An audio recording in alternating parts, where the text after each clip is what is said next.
Como você lida com a dor? E quando a dor se torna recorrente e intensa em sua vida?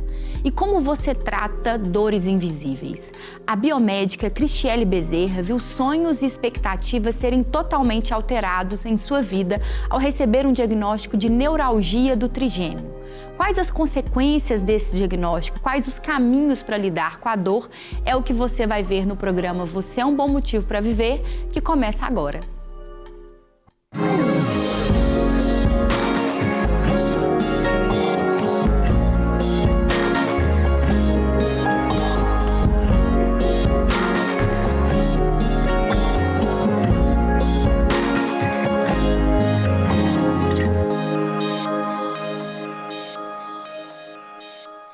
Seja bem-vindo ao programa Você é um Bom Motivo para Viver, seja bem-vinda. É muito bom ter a sua companhia, a sua audiência, mais uma vez, neste programa que tem como tripé falar sobre saúde emocional, espiritual e saúde física, ou seja, para que você e eu tenhamos uma vida plena, uma vida abundante, que é a vida que Deus tem para nós. Eu já estou aqui com meus companheiros e amigos, Dr. Lucas Farnese, seja bem-vindo mais uma vez. Obrigado, Thalita, obrigado pelo convite. Ele, que é o nosso amigo e parceiro também, Guilherme Fenelon, terapeuta ocupacional. Seja bem-vindo mais uma vez. Obrigado, Thalita. Vamos gravar mais um programa. E hoje, para a gente poder falar desse assunto, que é um assunto muito delicado, um assunto muito importante, que é o enfrentamento da dor.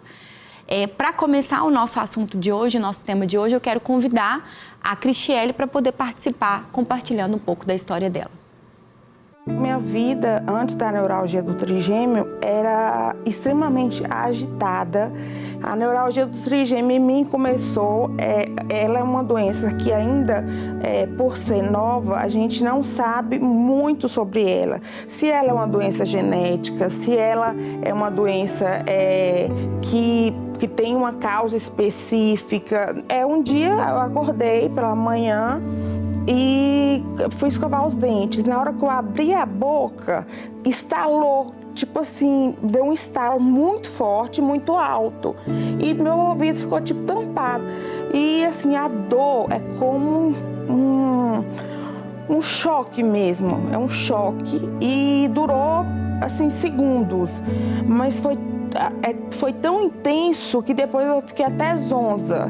E esse choque, ele aconteceu essa primeira vez e depois demorou meses para que acontecesse de novo. Depois começou a vir com intervalos de semanas.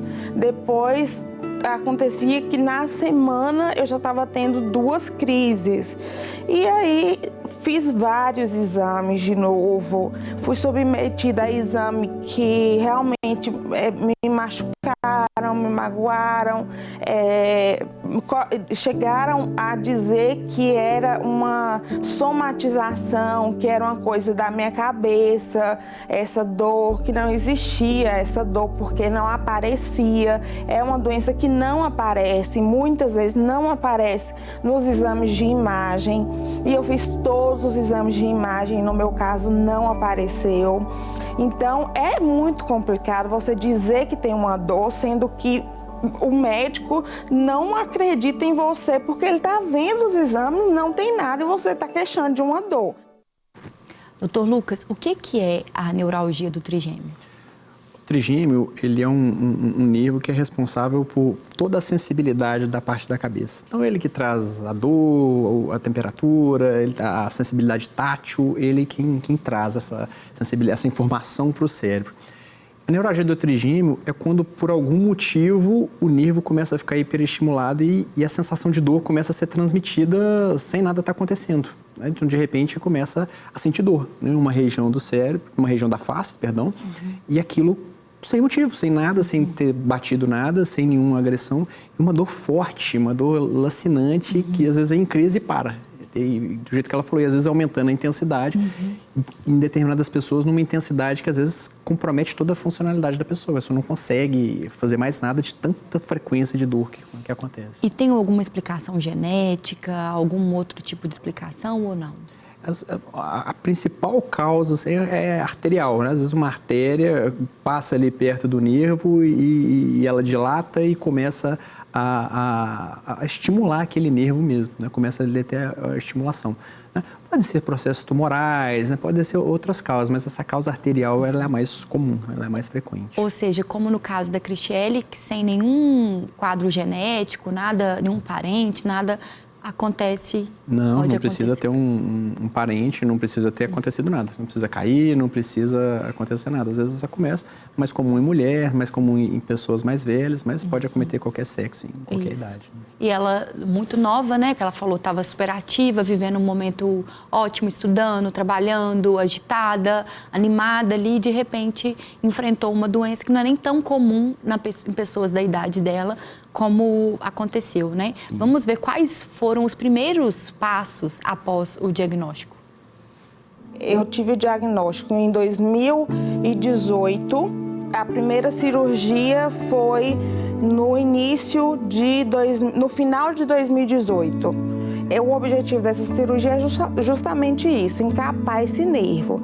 A neurologista, a princípio, teve uma complicação na cirurgia, ela encapou o nervo, ela disse que tinha uma artéria muito calibrosa, que realmente estava quase, falou que não sabia como que eu estava aguentando, que eu tinha muita resistência à dor, porque o nervo estava com são 3 ramos, a gente chama de V1, V2 e V3. E os 3 ramos, a artéria estava pegando nos 3 ramos. E esses 3 ramos estavam desencapados. Então, ela passou tipo uma fita adesiva, que a gente chama de Teflon. É um material cirúrgico que encapa o nervo e aí ficou tudo bem. Só que, no meu caso, teve uma complicação e aí eu tive uma fístula licórica, que é o líquido da cabeça que começou a sair todo pelo nariz e pelo ouvido. Então eu tive um estágio de meningite, fiquei no CTI e aí tive que fazer uma cirurgia de correção. Voltei para minhas atividades normais, voltei para a faculdade, fiquei 1 ano e meio sem sentir dor. Depois de 1 ano e meio eu voltei a sentir dor. Aí fiquei indo e tomando muita medicação na veia, até que não fazia mais efeito. E aí no período de férias eu já voltei com outra equipe de neurologia. Quando eu cheguei com essa outra equipe, eles falaram que eu teria que fazer um outro procedimento. Fizeram um outro procedimento comigo acordada, que foi extremamente doloroso, onde coloca uma agulha na raiz do nervo e começa a mexer essa agulha na raiz do nervo para ver a sensibilidade que eu estava com o nervo. Então, foi uma dor tão grande que eu rasguei um lençol, de tão forte, intensa que era a dor. E aí eu fiz o outro processo para colocar um balãozinho, que esse balãozinho não ia deixar nada encostar no nervo. Ok, fiquei bem, passei mais 1 ano bem e depois as dores voltaram. Resumindo, todas as cirurgias, as 6 cirurgias que eu fiz até hoje foram as cirurgias que se faz no Brasil para a neuralgia do trigêmeo. Você vê que é um enfrentamento de uma dor crônica mesmo, constante, que tem ali picos, né, como ela descreve ali, momentos que a dor é mais intensa. E o que cada processo cirúrgico contribui ou ao mesmo tempo pode expor também, né, em função da sensibilidade, a dor, a tudo? Como que isso acontece? A cirurgia realmente a gente tenta com medicação primeiro, né? Fica como último caso, porque às vezes não responde bem, né? Igual o dela, né? Fez 6 ali, não teve uma boa resposta, né? Às vezes a cirurgia pode agravar, né? Às vezes pode acontecer ali de ficar uma dormência. Então, assim, não nem tudo são flores, né, no procedimento cirúrgico. Mas vale a pena, porque dói muito, né, e dói mesmo, e a dor constante, a dor crônica, ela é campo para abrir vários processos, tanto no campo emocional, né? A pessoa com dor crônica, ela tem uma maior predisposição à ansiedade, à depressão, né, a vários adoecimentos mentais. E incapacitante, né? Imagina você tá ali vivendo você tá ali conversando, de repente começa a doer, uma intensidade absurda, metade do seu rosto, né? Uma parte do seu rosto. Então, é uma coisa que tem que ser abordada mesmo, né? Que traz um sofrimento grande para a pessoa, incomoda muito. E como é importante esse cuidado no enfrentamento dessa dor, né? Porque é algo que está ali o tempo todo, ou seja, como você falou, há uma predisposição maior à depressão, à ansiedade, a uma irritabilidade, porque às vezes a gente está com uma dor de cabeça, a gente já fica mais irritado, a gente já fica mais cansado ou fica um pouco mais triste, né? Quer se isolar mais. Imagina há tantos anos, né? Desde 2018, como ela conta, enfrentando uma dor. Thalita, tem um tema muito delicado, um tema muito importante para a gente poder conversar a respeito de dores crônicas. Quando a gente pensa nas questões que ela traz, existem várias outras pessoas sofrendo e que estão nos assistindo com relação à dor crônica e que enfrentam dores, enxaqueca, dor de cabeça frequente, dores odontológicas, dores osteoarticulares, que são crônicas e estão ali, a pessoa convive anos durante esse processo de adoecimento. Reumatismo também? Reumatismo, vários tipos de quadros orgânicos geram muita dor. Ela citou elementos importantes porque tem um início das dores, algumas delas não têm uma causa orgânica aparente. Então, você tem uma dor que te incomoda, você faz exames e faz testes e não tem uma acusação imediata daquilo que está acontecendo. O que está, na verdade, produzindo aquela dor? Mas a dor existe. Essas dores, isso é tão importante que a clínica da dor hoje existe para poder fazer isso, para poder combater. Então, mesmo que você não encontre exatamente uma causa, aquela pessoa está em sofrimento. É preciso ser escutada, é preciso ter atenção com relação a essa dor. Então, chega um momento que é muito interessante e importante a equipe multidisciplinar interagir com relação a isso, porque vai causando... A dor é sempre um sinal de alerta, a gente tem que entender isso. Dor serve para nos alertar de algo. Mecanismos de defesa, que a dor dá um sinal para a gente fazer alguma coisa. Alguma coisa não está funcionando. Então, quando a gente pensa nas questões emocionais que são decorrentes desse tipo de dor crônica, a equipe de saúde mental também tem que estar presente. Porque não só se trata dor com analgésico, se trata também dor com antidepressivo, se trata dor com ansiolíticos, se trata medicando, se trata com processo de atividade física específica para poder aliviar isso. Então, as pessoas que padecem de dor crônica, é muito comum você evoluir esses processos para que essa pessoa realmente precise de acompanhamento na sua relação de saúde mental. Ótimo. Então, o alívio, ele não um alívio, porque cada dor, né, cada processo de dor, ali é um quadro muito delicado, como você mesmo já descreveu. Cada processo de dor tem um complexo ali de atividades, de pessoas, de profissionais, de recursos ali para poder combater, tratar ou aliviar esses sintomas de dor. Sim, porque, como o Guilherme falou, não é só com analgesia que a gente trata, né? Às vezes o nervo está emitindo ali uma resposta dolorosa sem que nada esteja acontecendo.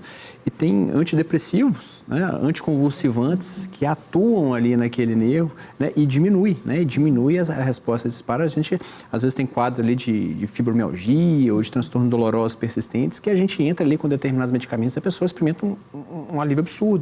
Né? Sem analgesia, né? Não é analgésico, né? A medicação que vai controlar ali o processo, que não vai ter esse disparo maior, né? Eu não preciso esteja acontecendo, né? Eu não preciso ter uma pancada para eu sentir a dor. Se aquele nervo responsável por levar aquele comando para o cérebro estiver disparando, não precisa ter nada acontecendo, não precisa ter uma inflamação, não precisa ter nada.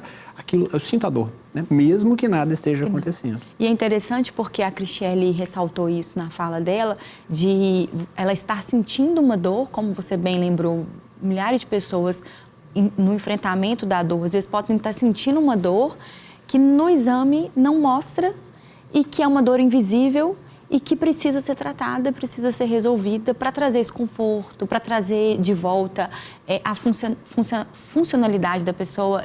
Às vezes ela não vai conseguir ela completa, mas uma parte maior para que ela possa ter uma vida mais organizada, mais qualidade de vida. Ela chamou atenção para uma coisa que a gente coloca sempre, Thalita, que é a credibilidade. Né? Muitas vezes você passa por um processo e como o processo guarda aspectos de subjetividade, e a primeira coisa que você quer para um processo que você está percebendo é ir num profissional e sair de lá com um diagnóstico, com um exame clínico e com uma medicação. O sonho de consumo da gente é exatamente isso. Eu estou sentindo alguma coisa, o que eu faço? Eu marco uma consulta com uma pessoa, um especialista com relação àquilo, e ele me examina, faz um exame clínico, me pede um exame, você tem isso, está aqui a receita. Então, o nosso sonho é esse, né, com relação à remissão de qualquer tipo de quadro. E quando isso não acontece, e essas coisas são construídas a partir de relatórios e que não tem uma causa aparente, aí que geralmente a gente ouve aquela famosa frase, olha, eu vou te encaminhar para um profissional da área de saúde mental, né, para a gente verificar outras causas, outras questões. Seria muito bacana se essas coisas andassem um pouco mais juntas, e desde o início, para poder aliviar essas pessoas de uma maneira um pouco mais breve. Nem sempre isso acontece, né? E outros fatores, com os outros profissionais que vão ajudar a interferir com relação a esses processos. A atividade física, por exemplo, é imprescindível com relação ao processo de quase todo tipo de dor crônica. Né? Algumas, é claro, quando são incapacitantes com relação a essa função musculoesquelética, não são tão indicadas. Mas várias atividades ocupacionais trazem alívio e alívios extremamente importantes. Ou ela previne a dor, ou ela alivia a dor, tratando a dor. Tratando a dor também. Então, a gente tem que sempre lembrar, existe um complexo do nosso sistema e ele funciona em conjunto. Então, muitas vezes você vai agir de uma forma organizando outras esferas da sua própria existência e que melhoram de forma semelhante e direta outra parte. Então, não é aquela relação direta, eu vou tratar isso por causa dessa dor. Muitas vezes eu trato outras questões, eu posso melhorar a minha alimentação e ter um resultado fantástico com relação, por exemplo, a uma enxaqueca. Verdade. Como a gente sabe que tem alguns alimentos que fazem muito mal para quadros, né, de dor de cabeça, de enxaqueca. Então, quando você abre mão daquilo ali, que é um processo, né, cada um tem um nível de desafio para poder abrir mão daquilo ou não, mas a gente vê a melhoria, né? É como você fala mesmo, às vezes eu vou fazer um tratamento para o paciente até que ele consiga caminhar. Porque durante um tempo eu não posso virar para ele e falar, você vai fazer uma caminhada, porque ele não vai conseguir entender que aquilo ali é funcional até que ele tenha um mínimo de funcionalidade, né? Até que ele consiga compreender. E uma coisa também que eu queria que a gente falasse um pouco, doutor Lucas, que a gente trouxesse aqui para a nossa roda, é o outro lado. A história da Cristiele, a gente fala que sempre a gente gosta de reforçar isso. As histórias, elas são bases de reflexão para que nós possamos refletir sobre as nossas próprias histórias. Você que está nos acompanhando, reflita sobre a sua própria história na sua casa. A história da Cristiele é a história da Cristiele. A minha história é a minha história e a sua história é a sua história. E aí eu queria trazer um pouco, ela falou sobre uma dor invisível, né? Que ali no diagnóstico não aparece e tal. Mas também tem as dores emocionais, as dores mentais invisíveis, que muitas vezes a pessoa tem reflexos no corpo, né? Como a ansiedade, aquele quadro parecendo que a pessoa está tendo um ataque cardíaco, mas na verdade é um quadro de ansiedade. A depressão, que a pessoa fala que está sentindo uma dor, que sente uma angústia, que sente... Como também a importância da gente falar sobre isso, né? Sobre as dores mentais, elas são legítimas também e nós não podemos ver muitas vezes os sintomas, mas eles existem, eles são reais. Sim, e o mais interessante dessas dores emocionais é que tem estudos ali que mostram, né, vendo o funcionamento do cérebro, que a dor emocional, a região do cérebro responsável por sentir a dor, ela se ativa também da mesma forma que a dor física em muitos processos de dor, em processos que a pessoa foi traída, em processos que ela está vivendo um luto. Então, ativa-se uma região de dor no córtex cerebral idêntica, né? A mesma região de dores físicas. Então, a dor é real, né? A gente, às vezes, atrela a realidade da dor a ver um inchaço, a ver uma inflamação, a uma queimadura, né? Um corte. Isso dói também, né? Mas não é a única coisa que dói, né? Não é a única coisa, né? Então, a pessoa está trazendo para a gente que ela está sentindo dor, né? Tá doendo. Aonde que está doendo, onde que está cortado? Às vezes a dor emocional ela é muito mais incapacitante do que uma dor física. Às vezes com a dor física a gente sai, né? A gente torce o pé e vai trabalhar. A gente quebra o dedo ali, vai lá, resolve num dia, no outro dia você já está fazendo ali as coisas que você tem que fazer. Agora, Muitas dores emocionais, não, né? A gente não consegue, a pessoa não consegue dormir, né? Não tem analgésico que resolve, não tem cirurgia que tira aquela dor, né? Não tem enfaixamento que alivia, não tem o que vai ser feito imediatamente. Então, muitas vezes, né, muitas situações da vida da pessoa, e o que a gente já conversou várias vezes aqui, não precisa ser nada imenso, às vezes o simples fato da pessoa não conseguir lidar adequadamente com aquilo já pode causar uma dor enorme, né? Pode ser um evento gigante ou pode ser uma coisa que pra gente parece pequena, né? Mas está doendo, a gente tem que solidarizar. Às vezes é estar ali, às vezes é dar um abraço, né? Você está aqui, eu tô presente, né? Não falar besteira, né? Não minimizar o que a pessoa está sentindo. Só de não atrapalhar já é um grande auxílio. E organicamente, doutor Lucas, quando a gente está enfrentando uma dor, seja ela emocional, seja ela um acidente, seja ela um diagnóstico como o dela, o que acontece com o nosso corpo quando a gente passa por uma dor? Então, tem toda uma... O corpo, ele se organiza para aliviar aquela dor, né? A dor, ela tem uma finalidade de informar para a gente que tem algo errado, né? E mobilizar o nosso organismo para lidar com aquilo. Às vezes as pessoas ficam, nossa, como seria bom não sentir dor? Não, seria péssimo.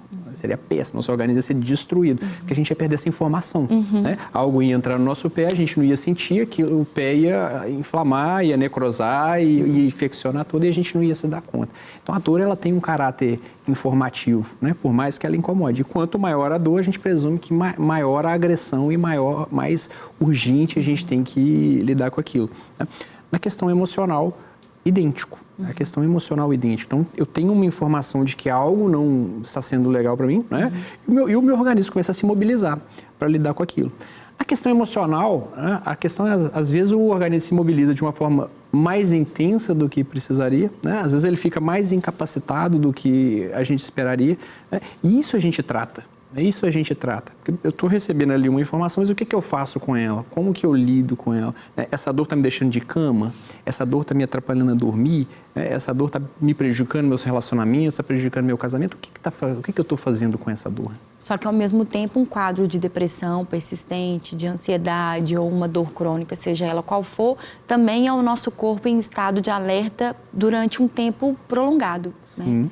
É como se o foco daquilo ali na nossa história tivesse muito latente também, né? Sim. A depressão e a ansiedade, às vezes, pode ser um adoecimento, né? Às vezes não tem tanta coisa acontecendo, mas por um processo patológico, a gente tá sentindo com uma intensidade maior. E isso demanda tratamento. Às vezes, para a gente enxergar a situação real. A gente está tomado ali por uma emoção e a gente não consegue lidar bem com a situação. Aquilo fica doendo. E às vezes um comentário de uma pessoa dói mais do que devia, né? Às vezes um comentário na internet, às vezes eu sinto aquilo numa intensidade muito maior do que devia. A gente está caminhando para encerrar, só que a Cristiane, ela quer compartilhar com a gente sobre o seu maior motivo, né, para viver e para perseverar em meio a essa dor que ela tem enfrentado. Eu amo pessoas, eu amo gente que tem problemas e eu amo poder solucionar o problema dessas pessoas. O meu maior motivo é ser igual a Jesus. Para nós, como programa, como time, fica o anseio, né, a oração para que ela possa contar essa história para a gente completa, né? Uma história de não apenas de quem está enfrentando, mas de alguém que encontrou, né, um lugar de descanso e de paz em meio a essa dor, porque é um enfrentamento, né, ao longo de muitos anos, né, desde 2018 nesse enfrentamento.